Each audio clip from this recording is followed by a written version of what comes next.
Hello, my fellow patriots. I'm Martin Costello.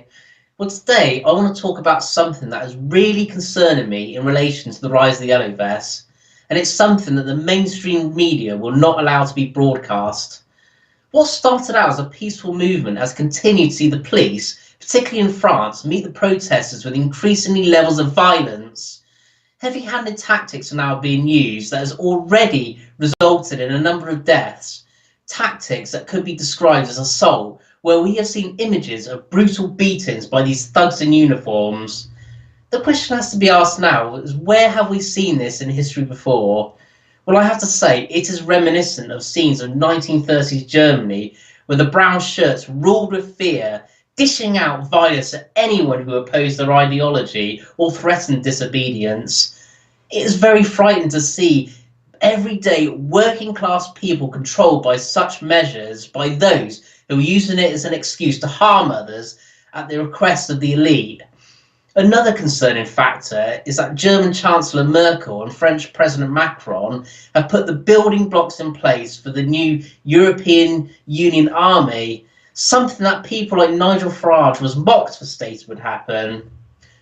This conquest by Europe by the EU is no different from that of the Nazi Germany, only this has so far been done covertly, by the pen rather than by the sword. What is to stop such an army rolling into other European nations to take control?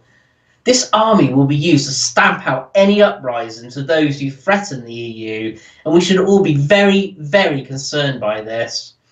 The EU's primary goal is to reduce democracy and centralise power to Brussels in its plan for the European superstate and the New World Order. It has allowed mass immigration into the continent to undermine the dissolved nation states and in turn dilute democracy. Once again, as we have seen in times of history, Britain has been tasked with liberating Europe. We are that beacon of hope. We stand shoulder to shoulder with the French, Dutch, Belgian, Irish and Portuguese allies to defeat this menace that threatens our cultures and our way of life. There are tough and turbulent times ahead, setbacks, bumps in the road. However, we shall never waver or falter, bend or buckle or shy away from our duty. We shall stand for our rights and freedoms, and we shall never surrender. I just want to leave you these thought-provoking words from US President John F. Kennedy. Those who make peaceful revolution impossible make violent revolution inevitable.